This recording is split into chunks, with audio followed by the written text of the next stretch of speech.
levantar um clamor, orar pela Igreja Deus é Amor, orar por este ministério. A experiência que eu tive com Deus, eu pude ver claramente. Foi uma visão muito clara que eu tive, que durante toda a minha vida e todas as experiências que eu já tive com Deus, nunca tinha acontecido isso. E eu queria compartilhar com vocês. Eu via a sede mundial da Igreja Deus e Amor. Tinha muita gente, estava aglomerado de gente. Só que não era um evento, não era uma concentração, não era um culto. Era um velório. Era um velório. E este velório era da nossa querida irmã Ereni Miranda, esposa do saudoso missionário Davi Miranda. E eu podia ver o luto, o lamento das pessoas, a família que estava ali, muitos pastores que eu conheço, diretores, muitos irmãos, membros, muita gente estava ali lamentando o último adeus. Só que na medida que o povo entrava e saía na igreja, aquela coisa, eu via muita lama, muita lama. O povo andava, pisava e aquilo sujava ainda mais. Eu ficava assustado com aquilo. Não era só, era muita lama que chegava a ter uma superfície de lama. E na forma que o povo pisava, afundava o pé.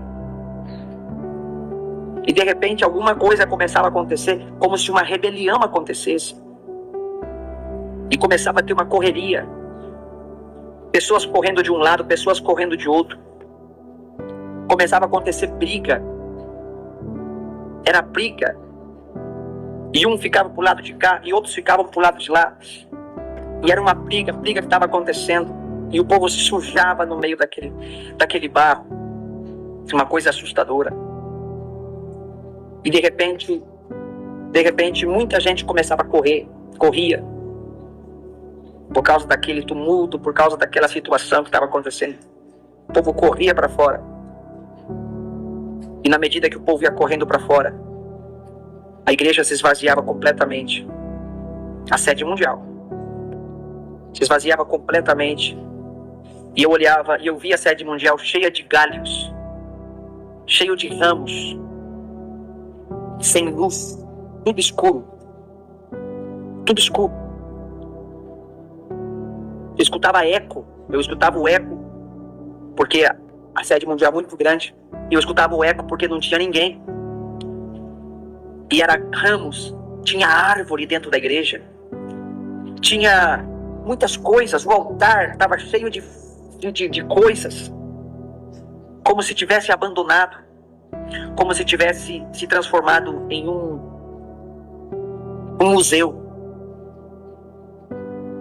O lugar onde ficavam as cadeiras, ali estava tudo cheio de ramos, de galhos, de raízes.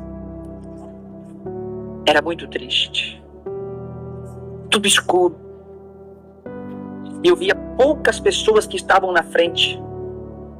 E esse povo estava orando, esse povo estava ajoelhado orando. Mas era muita pouca gente, escutava o eco. A parte da igreja, tudo estava coberto por ramos, estava coberto por galhos, por raízes. E então, quando eu comecei a ver tudo aquilo, de repente eu fui pro lado de fora, e pro lado de fora estava cheio de gente, assim, cheio de gente. E o povo continuava brigando, o povo continuava discutindo tantas coisas. O povo, era tanta coisa. E naquela visão eu comecei a chorar. Mas eu chorava tanto, que quando terminou essa visão, que eu voltei em si, eu estava chorando. Igreja de Deus, precisamos unir nossas forças em oração. Precisamos nos unir em um só clamor pelo ministério pentecostal Deus é amor. A oração feita por um justo tem muito efeito. Então ore, meu amado irmão, minha amada irmã. Ore porque tudo podemos naquele que nos fortalece.